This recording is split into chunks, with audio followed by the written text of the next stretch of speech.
मैं आपका दोस्त पास्टर राजनाथ सिंह आपसे मुखातिब हूँ और विशेष टॉपिक लेकर आया हूँ। और आज का टॉपिक है मनुष्य का अस्तित्व। और मैं आपको बताना चाहता हूँ कि परमेश्वर ने मनुष्य को क्यों बनाया। आज इस बात के पर हम थोड़े से शब्दों में जानेंगे कि परमेश्वर ने मनुष्य की रचना क्यों की। सबसे पहले मैं बताना चाहता हूँ मनुष्य का अर्थ क्या है। एक होती है स्त्री जाति, एक होती है पुरुष जाति। जब ये दोनों जाति मिलती हैं तो उसे कहते हैं मनुष्य जाति।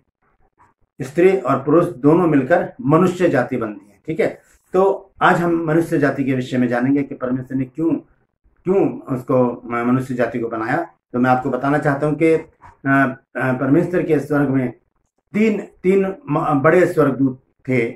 एक मिकाइल जो है, और एक जिब्राइल जो है, और एक था लूसीफर जो था। तो मिकाइल जो है, मिकाइल का काम है योद्धा है, वो युद्ध में योद्धा है, वो लड़ाई में।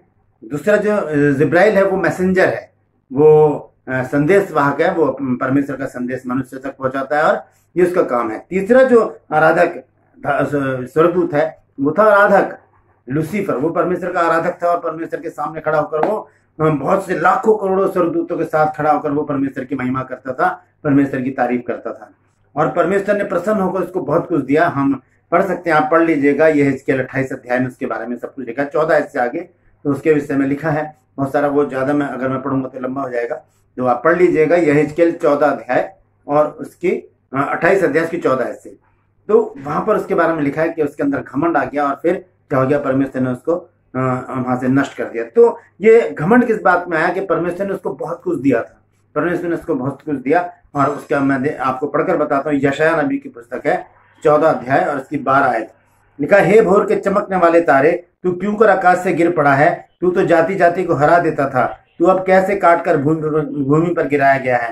तू मन में कहता तो था कि मैं स्वर्ग पर चढ़ूंगा, मैं अपने सिंहासन को ईश्वर के तारागण से अधिक ऊंचा करूंगा और उत्तर दिशा की छोर पर अपना सभा के पर्वत पर विराजूंगा। मैं मेघों से भी ऊंचे ऊंचे स्थानों के ऊपर चढ़ूंगा, मैं परम प्रधान के तुल्य हो जाऊंगा, परंतु तू अधोलोक में उस गड्ढे की तह तक उतारा जाएगा। ये उसके विषय में, इसके अंदर घमंड आ गया और परमेश्वर ने उसके पंखों को तोड़कर उसे स्वर्ग में से निकाल दिया। अब एक आराधक जो था उसकी जगह जो थी वो खाली हो गई। और क्या हुआ फिर, परमेश्वर ने किसकी रचना की दोस्तों? परमेश्वर ने मेरी और आपकी रचना की, मेरी और आपकी रचना की। उत्पत्ति 2 अध्याय और उसकी 7 आयत में लिखा है कि परमेश्वर ने मनुष्य को मिट्टी से रचा। आइए देखते हैं उस वचन में क्या लिखा है। 2 अध्याय और उसकी 7 आयत में इस प्रकार से लिखा है, और यहोवा परमेश्वर ने आदम को भूमि की मिट्टी में से रचा और उसके नथनों में जीवन का सांस फूंक दिया और आदम जीवता प्राणी बन गया। हालेलुया। इससे पहले परमेश्वर ने 1 की 26 आयत में कहा कि फिर परमेश्वर ने कहा, हम मनुष्य को अपने स्वरूप के अनुसार अपनी समानता में बनाए और वे समुद्र के मछली और आकाश के पक्षियों और घरेलू पशुओं और सारी पृथ्वी पर और सब रेंगने वाले जंतुओं पर जो पृथ्वी पर रेंगते हैं अधिकार रखें। तब परमेश्वर ने मनुष्य को अपने स्वरूप के अनुसार उत्पन्न किया, अपने ही स्वरूप के अनुसार परमेश्वर ने उसको उत्पन्न किया और नर नारी करके उनकी मनुष्य की सृष्टि की। नर नारी करके परमेश्वर ने मनुष्य की सृष्टि की। तो परमेश्वर, आज हम देखते हैं कि कैसे मनुष्य जो है वो, क्या कारण था कि मनुष्य अस्तित्व में आया।